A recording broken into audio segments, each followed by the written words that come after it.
भगवान विष्णु को कैसे प्रसन्न करें दोस्तों? वैदिक पंचाग के अनुसार 26 दिसंबर को सफला एकादशी है। यह पर्व हर वर्ष पौष माह शुक्ल पक्ष की एकादशी को मनाया जाता है। 2024 गुरुवार के दिन करीब 400 वर्षों बाद एक दिव्य और दुर्लभ संयोग बनने जा रहा है, क्योंकि इस दिन साल की सबसे बड़ी एकादशी सफला एकादशी पड़ने जा रही है। दोस्तों, यह एकादशी गुरुवार के दिन पड़ रही है, जिस वजह से इस दिन 3 बड़े योगों का निर्माण हो रहा है, जो कि है धन लक्ष्मी योग, अमृत सिद्धि योग और गज केसरी योग। दोस्तों, इन 3 योग के निर्माण की वजह से भगवान विष्णु और महालक्ष्मी की असीम कृपा बरसने वाली है। और अगर इस दिन आप चुपचाप किसी को बिना बताए स्वास्थ्य से जुड़ा यह अचूक उपाय कर लेते हैं, तो आपकी सभी समस्याओं का हल संपूर्ण रूप से हो जाएगा। दोस्तों, एक साल में करीब 24 एकादशी पड़ती है और 26 दिसंबर 2024 गुरुवार को सफला एकादशी सभी एकादशी में से सबसे बड़ी मानी जाती है, क्योंकि यह एकादशी दिवाली से 4 दिन पहले पड़ती है। व्रत रखता है उस पर माता लक्ष्मी जल्दी ही प्रसन्न हो जाती है। इस दिन स्वास्थ्य से जुड़ा यह अचूक उपाय आपकी हर परेशानी को कर देगा, चाहे वह धन को लेकर हो या सेहत या संतान की प्राप्ति को लेकर। इसीलिए दोस्तों, वीडियो को आखिर तक जरूर देखें। और दोस्तों, अगर आप भी अपने जीवन में भगवान श्री हरि विष्णु की कृपा पाना चाहते हैं, तो इस वीडियो को लाइक करके कमेंट में जय श्री हरि जय मान लक्ष्मी लिखना ना भूले। दोस्तों, सफला एकादशी का दिन श्री हरि विष्णु को और भोलेनाथ नाथ को समर्पित है। इस दिन जगत के पालनहार श्री हरि विष्णु अपनी 4 महीने की योग्य निद्रा से जागते हैं। इसके बाद से ही सभी मांगलिक काम आरंभ हो जाते हैं। इसके अलावा एकादश भगवान विष्णु को प्रसन्न करने के लिए भी बेहद उत्तम मानी जाती है। इस दिन भगवान विष्णु को प्रसन्न करने के लिए कुछ लोग व्रत रखते हैं और पूजा करते हैं। इस दिन सच्ची श्रद्धा और भक्ति भाव से भगवान विष्णु की पूजा करने से सभी मनोकामना पूर्ण होती है। दोस्तों, स्वास्थिक अत्यंत प्राचीन काल भारतीय संस्कृति में कल्याण का चिन्ह समझा जाता रहा है। इसीलिए कि किसी भी शुभ काम को करने से पहले स्वास्थिक चिन्ह अंकित करके उसका पूजन किया जाता है। मान्यता है कि ऐसा करने से कामों में सफलता मिलती है, क्योंकि स्वास्थिक के चिन्ह को शुभता का चिन्ह समझा जाता है। इस तरह स्वास्थिक का अर्थ अच्छा या मंगल करने वाला ऐसा बता गया है। मेन वर्णित है स्वस्तिक सर्वदा, अर्थात सभी दिशाओं में सबका कल्याण हो। इस तरह स्वास्थ्य एक शब्द से किसी व्यक्ति या जाति विशेष का नहीं, परंतु संपूर्ण विश्व के कल्याण या वासुदेव की भावना निहित है। किसी भी शुभ काम को करने से पहले गणेश जी का नाम लेते हैं, और हिंदू धर्म में स्वास्तिक को गणेश जी का भी प्रतीक समझा जाता है। वैसे तो किसी भी शुभ काम को पहले स्वास्तिक बनाकर ही था में रखते हैं और पूजा करते हैं, क्योंकि ऐसा करने से में खुशियां बढ़ती हैं। स्वास्तिक में 4 तरह की रेखाएं होती हैं और इनका आकार भी एक समान ही होता है। रावेद की भाषा में स्वास्तिक को सूर्य का प्रतीक समझा गया है और उसकी 4 भुजाओं को उपमा दी गई है। पौराणिक मान्यता है कि 4 दिशाओं यानी पूर्व पश्चिम उत्तर दक्षिण की ओर यह 4 भुजाएं इशारा करती हैं, और हिंदू धर्म में इनको 4 वेदों से जोड़कर भी कहा जाता है, यानी ऋग्वेद, यजुर्वेद, अथर्ववेद और सावेद। स्वास्तिक की 4 रेखा सृष्टि से रचनाकार भगवान ब्रह्मा के 4 सिरों को दर्शाती हैं, और 4 पुरुषार्थ यानी 4 आश्रम, 4 लोग, 4 देव यानी ब्रह्मा, विष्णु, महेश और गणेश की तुलना भी की गई है। इसके मध्य में जो बिंदु है भगवान विष्णु की नाभि मानी जाती है, जिसमें से भगवान ब्रह्मा प्रकट होते हैं, और स्वास्तिक की 4 रेखाएं एक घड़ी में चलती हैं, जो संसार की सही दिशा में चलने का चिन्ह है। यह है स्वास्थ्य महत्ता। इस एकादशी दिन घर के मुख्य द्वार पर शुभ मंगल चिन्ह स्वास्तिक स्वरूप बनाएं। आप चावल और कुमकुम की सहायता से बना सकते हैं। चावल और हल्दी के घोल से बना सकते हैं, या फिर कुमकुम यानी सिंदूर और घी, सिंदूर और तेल मिलाकर के भी बना सकते हैं। ऐसा करने से वास्तु दोष दूर हो जाता है। इससे मनोकामना हो की पूर्ति हो जाती, घर से क्लेश कलह बेचैनी दूर हो जाती है, तंत्र मंत्र क्रिया से भी रक्षा होती है। इसे शुभ काम के पहले अंकित किया जाता है, क्योंकि स्वास्तिक को मान सम्मान, सफलता और उन्नति का प्रतीक समझा जाता है। उपाय अलग होते हैं। अगर जीवन बहुत परेशानियां हो तो एकादशी के दिन तांबे या चांदी का स्वास्तिक प्राण प्रतिष्ठा करवाकर घर की चौखट पर लगवा दो। बाजार से अलग अलग साइज के मिल जाते हैं, उसे लाकर पूजा घर में रखकर पूजा करें। इससे घर में लक्ष्मी का वास हो जाता है। लक्ष्मी प्राप्ति हेतु चांदी का स्वास्तिक नवरात्रों में भी लगाया जाता है, परंतु सबसे अच्छा है कि सिंदूर और घी या तेल मिलाकर के यह या फिर चावल और हल्दी के घोल से बना दे के मुख्य द्वार पर स्वास्तिक बनाते हैं तो ज्यादा बड़ा मत बनाइए। 9 अंगुल से बड़ा बिल्कुल नहीं होना चाहिए, 3-4 अंगुल का बनाइए, यह उत्तम होगा। अगर आपके घर के सामने पेड़ या खंभा है तो वास्तु दोष उत्पन्न होता। ऐसे में वास्तु दोष के प्रभाव को स्वास्तिक रोकता है। स्वास्तिक का चिन्ह देवता को प्रसन्न करने के लिए खासकर बनाया जाता है। एकादशी तिथि पर आप थाली में या चौकी पर स्वास्तिक बनाकर उस पर मूर्ति करते हैं तो देवता प्रसन्न हो जाते हैं। आप चाहे तो घर के मंदिर में इष्ट देवता के पास स्वास्तिक का चिन्ह रख सकते हैं। तो दोस्तों, स्वास्तिक के कौन कौन से उपाय घर में लाते हैं, धन प्राप्ति कराते हैं, जानते हैं इस वीडियो में। परंतु दोस्तों, उससे पहले आपसे रिक्वेस्ट करते कि वीडियो को लाइक जरूर करिएगा, दोस्तों को शेयर कर दीजिएगा। और अगर अभी तक आपने चैनल को सब्सक्राइब नहीं किया है तो चैनल को सब्सक्राइब करके बेल दबाइए। दोस्तों, इस एकादशी पर मुख्य द्वार की दहलीज के दोनों तरफ स्वास्तिक का चिन्ह बनाकर उसकी पूजा करें। स्वास्तिक पर चावल की ढेरी बनाएं और एक एक सुपारी रख दें, तो ऐसा करने से अपार धन की प्राप्ति होती है, कामों में सफलता मिलती है। इस एकादशी के दिन नहाने के पानी में तुलसी का पत्ता या बेलपत्र डालकर नहाई। यह स्नान के जल में जब आप बेलपत्र डाल देते हैं तो सभी तीर्थ स्थानों में स्नान करने सम्मान पुण्य फल आपको हासिल हो जाते हैं। आप चाहे तुम्हें कुशाघास भी डालकर नहा सकते हैं। एकादशी पर भगवान श्री हरि विष्णु जी के साथ ही मां हौल लक्ष्मी और भगवान शिवा की पूजा करें। इस दिन इनके संयुक्त पूजन से आपके जीवन की सारी परेशानियां समाप्त हो जाती हैं। इस दिन आप अपने घर के पूजा स्थान पर एक में कुमकुम से स्वास्तिक बना लें। स्वास्तिक के ऊपर थोड़े से अक्षत और एक सुपारी रख दें। इसे 21 दिन तक वही रहने दे। बाद में सुपारी को उठाकर की मूर्ति के पास रख दे। 2 दिन तक यह बने रहने से आपके जीवन में कभी धनन की कभी कमी नहीं होती। इस एकादशी पर आप यह उपाय कर लेंगे तो लंबे समय तक यह आपको लाभ देता रहेगा। पितरों की कृपा पाने के लिए भी स्वास्तिक काम आता है। इसके लिए स्वास्तिक का चिन्ह घर के मुख्य द्वार के गोबर से बनाना चाहिए। इससे घर की सुख शांति बनी रहती है, पितरों की कृपा बरसती है।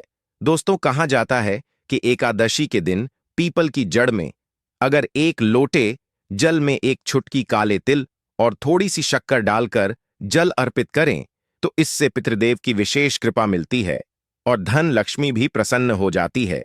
धन दौलत सुख सम यश मान सम्मान में वृद्धि होती चली जाती है। अगर आपकी कोई विशेष मनोकामना है, उस मनोकामना की पूर्ति के लिए आप एक विशेष उपाय कर सकते हैं। दोस्तों, कई बार लंबे समय तक हम किसी मनोकामना को लेकर चलते हैं, अनेक प्रयासों बाद भी पूर्ण नहीं हो पाती। ऐसे में एकादशी के दिन आप आसपास के किसी भी मंदिर में जाकर मंदिर की दीवार पर सिंदूर से उल्टा स्वास्तिक बना दें। मनोकामना पूर्ति की प्रार्थना भगवान से करें, जरूर पूर्ण हो जाएगी। और जब आपकी मन्नत पूरी हो जाए तब जाकर वहीं पर सीधा स्वास्तिक बना दें और भगवान को धन्यवाद दें। इस एकादशी पर भगवान श्री हरि की पूजा करेंगे तो उन्हें 2 हल्दी की गांठें जरूर अर्पित की और बाद में हल्दी की गांठ को कपड़े में लपेटकर तिजोरी में रख दें। आपने पहले भी हल्दी की गांठें रखी हो है तो उसको ही पूजक वापस रख दे। दोस्तों, एकादशी पर विष्णु जी की पूजा में उन्हें केसर कमल का पुष्प के लिए गेंदे का फूल अर्पित करें। जिस थाल को आप गन्ने से बजाएंगे उस थाल में भी सिंदूर से एक स्वास्तिक का चिन्ह जरूर बना लें। उस स्वास्तिक के दोनों तरफ 2 खड़ी रेखाएं भी बनाएं। फिर उस थाली को हुए प्रभु को जगाए मंगलाचार की। यह स्वास्तिक का चिन्ह आपके जीवन की सारी परेशानी को दूर करेगा। जीवन में खुशी। इस एकादशी के दिन विशेष मंत्र का जाप जरूर करें। आप मंत्र का जाप कर सकते हैं या फिर विष्णु जी के महामंत्र ओम नमो भगवते वासुदेव देवाय का, इसमें से किसी भी एक मंत्र का जाप कर सकते हैं। जो भी मंत्र आसान लगे उसका जाप कर ले। इस एकादशी के दिन अपनी मनोकामना की पूर्ति के लिए यह उपाय कर सकते हैं। आप तुल में जब अर्पित करेंगे तब एक लोटे में जल लेकर कर उसमें छुटकी हल्दी, 2-4 बूंदे दूध, थोड़ी सी मिश्री और एक छुटकी अक्षर डालकर ही अर्पित करें और शाम के समय तुलसी के समक्ष घी का दीपक जलाए। इस दीपक में एक का रख दें और बाद में इस सिक्के को उठाकर संभाल के रखें। तुलसी को विष्णु प्रिय भी कहते हैं, इसीलिए देवता जब जागते हैं तो सबसे पहले प्रार्थना तुलसी की सुनते हैं। वैसे यह सिक्का रोज के दीपक में भी आप डालकर दीपक जला सकते हैं। ऐसा करने से सत्सस का सिद्ध हो जाएगा। फिर जब भी महत्वपूर्ण काम से आप घर से बाहर हैं तो इस सिक्के को साथ में रखकर निकले, आपको काम में सिद्ध जरूर हासिल मिलेगी।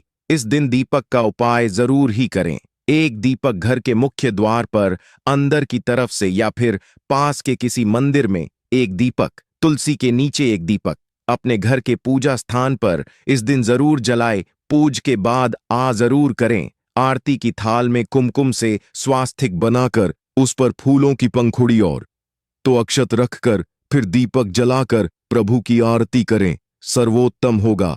परंतु याद रखें कि भगवान श्री हरि विष्णु को अक्षत अर्पित नहीं किए जाते, मां लक्ष्मी को अर्पित किए जाते हैं। अगर विष्णु जी को अर्पित करना चाहते हैं तो हल्दी से रंगाकर रर ही पी लें। अक्षत अर्पित करें तो दोस्तों विधि विधान से इस दिन पूजा आराधना करें, स्वास्तिक के उपाय जरूर करें और विष्णु जी के साथ ही शिवाजी और माता लक्ष्मी की असीम कृपा पाको बनाए। दोस्तों, भगवान विष्णु की कृपा के लिए इस एकादशी के दिन स्नान करते समय पानी में एक छुटकी हल्दी डाल लें। इसके बाद स्नान करें और पीले रंग के वस्त्र धारण करके भगवान विष्णु की विधि विधान से साधना करें। इस एकादशी के दिन श्री हरिका सबसे पहले गाय के दूध से और फिर शंख में गंगाजल भरकर स्नान करा। इसके बाद उन्हें पीले रंग के वस्त्र अर्पित कर मानता कि इस एकादशी के दिन ऐसा करने से भगवान विष्णु का विशेष आशीर्वाद हासिल होता है। इस एकादशी के दिन भगवान विष्णु की पूजा करते समय उन्हें केसर अथवा पीले चंदन या हल्दी का तिलक लगाए। साथ ही साथ भगवान विष्णु के प्रिय पीले रंग के फूल और पीले फल चढ़ाए। मान्यता है कि इस उपाय को करने से भगवान विष्णु शीघ्र ही प्रसन्न होकर भक्तों को मनचाहा आशीर्वाद देते हैं। आपके नजदीक भगवान विष्णु का मरना हो तो आप भगवान विष्णु के अवतार भगवान श्री कृष्ण की मूर्ति की भी पूजा करके इस एकादशी का पुण्य फल हासिल करें। ईश्वर की साधना आराधना में मंत्र जप का विशेष महत्व होता है। ऐसे में राम दरबार की तस्वीर अपने घर में लेकर आए और श्री राम दरबार की तस्वीर का पूजन करें, या उनकी मूर्ति या उनसे जुड़ी किसी तरह की कोई चीज आपके पास है तो आप उनका पूजन करें। सारे देवी देवताओं का आपको आशीर्वाद मिल जाता है। हनुमान जी से लेकर सीता माता, भगवान श्री राम और अन्य देवी देवताओं का भी आशीर्वाद मिल जाता है। निश्चित तौर पर अपने घर के पूजा घर में एक साथ आप यह तस्वीर रख सकते हैं। इससे आपके जीवन में राज्य योग की हासिल हो सकती है। दोस्तों, इसी तरह यदि आप अपने घर के पूजा घर में या किसी अन्य स्थान पर यदि कोई तस्वीर रखना चाहते हैं और उसे लगाकर अपने घर में लाभ हासिल करना चाहते हैं तो अपने घर में या पूजा आपको निश्चित तौर पर त्रिदेव की तस्वीर या मूर्ति एक ही स्थान पर लाकर अवश्य रखनी चाहिए। ब्रह्मा, विष्णु और महेश, इन तीनों की संयुक्त से एक साथ तस्वीर अपने घर के मंदिर में या अपने घर में कहीं भी लाकर रख देनी चाहिए। समझा जाता है कि इन तीन देवताओं के एक साथ दर्शन करने मात्र से हमारे बड़े से बड़े विघ्न और बड़े से बड़े कर्ष ऐसे ही समाप्त हो जाते हैं।